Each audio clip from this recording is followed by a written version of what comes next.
Assalamualaikum warahmatullahi wabarakatuh. Salam bahagia dan salam sejahtera untuk kita semua. Pada kesempatan ini, kami akan memaparkan hasil diskusi kelompok mengenai argumen kritis perjalanan pendidikan nasional. Namun sebelumnya, izinkan kami memperkenalkan diri dengan anggota kelompok Amelia Nurrealita Islami, Ganita Yulistania, Nafsah Fatin Ulia, Puji Kusumawati, dan Yuni Fitriani. Baik, untuk mengefektifkan waktu, mari kita mulai pemaparannya.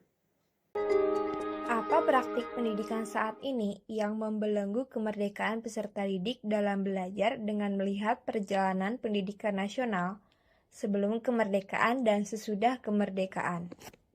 Salah satu praktik yang membelenggu saat ini yaitu sistem pendidikan model bank. Sistem pendidikan model bank ini merupakan suatu indikator utama sistem pendidikan yang menindas menurut Paulo Freire. Kurikulum 2013 merupakan suatu sistem pendidikan model bank. Kurikulum 2013 membuat siswa terbelenggu. Muatan kurikulum yang telah ditetapkan oleh pemerintah memuat potensi pendidikan menindas. Adapun bagian yang membelenggu tersebut yaitu beban jumlah pelajaran yang berlebih, beban jam pembelajaran yang berlebih dan suasana dalam kegiatan belajar. Semua hal itu dibebankan juga cukup banyak sehingga siswa tidak memiliki cukup ruang untuk banyak lebih mengembangkan minatnya sendiri.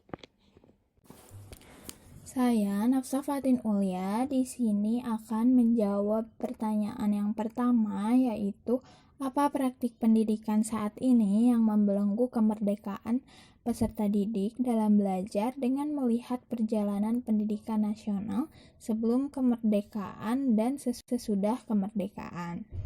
Saya akan menjelaskan pada poin 2 dan ketiga. Untuk poin yang kedua, karena adanya kriteria ketuntasan minimal.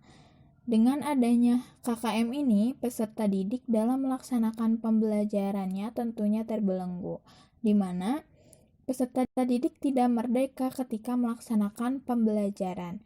Jika pada hasil akhirnya hanya ditentukan oleh sebuah ketuntasan tertentu, dan hal tersebut membuat peserta didik terkadang menjadi malas untuk belajar, karena hasil akhir lah yang dilihat untuk menentukan kriteria dalam ketuntasan peserta didik. Dan untuk poin ketiga, budaya patriarki bagi beberapa daerah di Indonesia menjadi belenggu bagi siswa, khususnya untuk siswa perempuan dalam mencapai pendidikan yang tinggi. Beberapa anggapan yang muncul di lingkungan sekitar diantaranya bahwa perempuan ini diragukan dalam mencapai pendidikan yang lebih tinggi karena pada akhirnya berakhir mengabdi pada suaminya kelak dan terbelenggu karena kewajiban rumah tangga. Dan hal tersebut seakan-akan mencapai pendidikan lebih tinggi untuk perempuan akan sia-sia pada akhirnya. Padahal pendidikan tinggi untuk perempuan merupakan hal yang sangat penting karena perempuan merupakan sekolah pertama bagi anaknya kelak.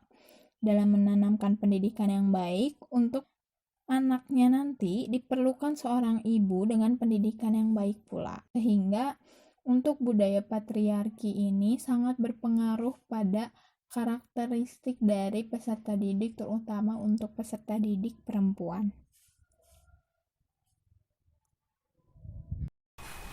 Langkah yang bisa dilakukan untuk melepaskan belenggu pendidikan Indonesia untuk mewujudkan pendidikan yang memerdekakan peserta didik maupun guru diawali dengan menerapkan kurikulum merdeka dengan P5. Melalui pengenalan dan penguatan profil pelajar Pancasila dalam kegiatan sekolah, maka dapat menanamkan sikap yang sesuai dengan kebudayaan nasional yang merupakan cita-cita bangsa. Pada kegiatan kurikulum merdeka, semua kegiatan berpusat pada peserta didik. Memberi kebebasan kepada peserta didik untuk apa yang mereka mau lakukan dan apa yang mereka inginkan. Artinya, dalam pembelajaran, mulai dari proses perencanaan pembelajaran, guru harus memahami karakteristik peserta didiknya. Guru dapat menyusun rencana pembelajaran yang disesuaikan dengan kebutuhan belajar, mengetahui kesiapan belajar peserta didik, dan mengelola proses belajar mengajar dengan melibatkan peserta didik secara aktif berdasarkan minat, bakat, dan potensinya. Sejalan dengan Ria Sitorus, Christina Waruwo, dan Febri pada tahun 2023, bahwa kurikulum Merdeka berkontribusi pada pembentukan keterampilan yang dimiliki peserta didik secara alami yang dimulai pada awal pembelajaran. Hal ini dikarenakan kurikulum Merdeka memiliki kemampuan untuk menentukan bakat dan minat peserta didik. Dengan demikian, kurikulum Merdeka dapat berfungsi sebagai penerus bakat dan minat peserta didik. Selanjutnya, model pembelajaran yang dapat digunakan untuk memerdekakan peserta didik yaitu dengan menerapkan model pembelajaran problem-based learning, di mana model pembelajaran ini melibatkan peserta didik dalam memecahkan masalah melalui proses pembelajaran yang aktif. Hal ini memberikan kesempatan kepada peserta didik untuk memahami lebih mengenai suatu topik dan lebih memungkinkan peserta didik untuk berkontribusi dalam pemecahan masalah. Selanjutnya, menerapkan model pembelajaran project-based learning. Model pembelajaran project-based learning atau PJBL juga merupakan model pembelajaran yang berpusat pada peserta didik. Nah, model pembelajaran ini berbasis proyek memberikan peserta didik permasalahan nyata yang dapat mereka kerjakan baik secara mandiri atau berkelompok. Nah, kegiatan tersebut untuk mengembangkan keterampilan berpikir kritis, pemecahan masalah, dan pemahaman konsep dengan lebih mendalam. Selanjutnya, yaitu dengan menerapkan model pembelajaran blended learning. Nah, model pembelajaran blended learning ini dapat digunakan dalam pembelajaran dan memungkinkan untuk peserta didik merdeka dalam belajar. Karena peserta didik selain belajar di kelas juga bisa belajar secara online.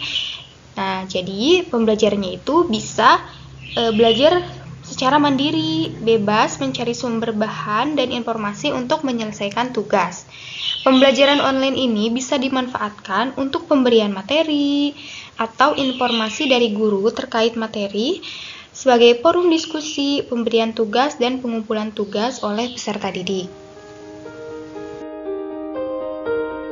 Soal selanjutnya yaitu apa yang Anda tawarkan sebagai model pendidikan yang dapat melepaskan belenggu dan memerdekakan peserta didik. Sebagai model pendidikan yang berfokus pada pembebasan dan pemberdayaan peserta didik, pembelajaran yang paling efektif adalah dengan pembelajaran yang berpusat pada peserta didik. Dalam hal ini, peserta didik dapat mengkonstruksi pemahaman mereka sendiri.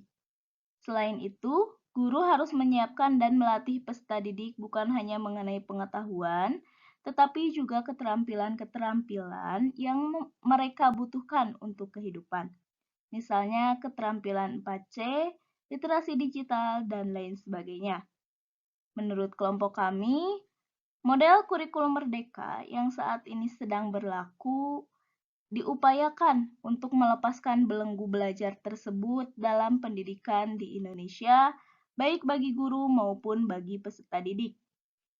Kurikulum Merdeka menggunakan prinsip yang ada pada pembelajaran paradigma baru, di mana guru diberikan kebebasan dalam merumuskan perencanaan dan pelaksanaan pembelajaran serta asesmen untuk mengukur hasil belajar peserta didik. Serta peserta didik tidak dipaksa untuk menguasai semua materi karena tujuan pembelajaran disesuaikan dengan kemampuan, kebutuhan, dan minat peserta didik. Adapun pembelajaran yang dapat melepaskan belenggu dan memerdekakan peserta didik yaitu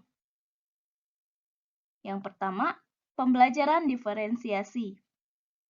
Pembelajaran diferensiasi adalah proses belajar mengajar yang memberi kesempatan peserta didik mempelajari materi pelajaran sesuai dengan kemampuan yang disukai dan juga kebutuhannya masing-masing. Dalam pembelajaran diferensiasi ada 3 aspek yang bisa dibedakan oleh guru, agar peserta didik dapat mengerti bahan pelajaran yang mereka pelajari. yaitu aspek konten yang mau diajarkan, aspek proses atau kegiatan bermakna yang akan dilakukan oleh peserta didik di kelas, serta aspek asesmen berupa pembuatan produk yang dilakukan di bagian akhir yang dapat mengukur ketercapaian tujuan pembelajaran. Selanjutnya yaitu pembelajaran dengan teori belajar konstruktivisme. Model ini menekankan bahwa pembelajaran ditentukan oleh kemampuan individu. Peran guru adalah memfasilitasi proses pembelajaran, bukan mendikte. Peserta didik didorong untuk mengeksplorasi dan menemukan pengetahuannya sendiri. Berikutnya yaitu pembelajaran berbasis masalah atau problem-based learning. Model pembelajaran ini menekankan pada pemecahan masalah yang dihadapi peserta didik dalam kehidupan sehari-hari. Peserta didik diberikan masalah yang harus dipecahkan dan mereka harus mencari solusi dengan cara berdiskusi dan mencari informasi. Dan yang terakhir yaitu pembelajaran berbasis proyek atau project-based learning. Model pembelajaran ini menekankan pada pembelajaran melalui proyek atau tugas yang harus diselesaikan oleh peserta didik. Peserta didik diberikan tugas untuk membuat produk atau solusi dari masalah yang dihadapi. Mungkin sekian yang dapat kelompok kami sampaikan. Terima kasih atas perhatiannya. Wassalamualaikum warahmatullahi wabarakatuh.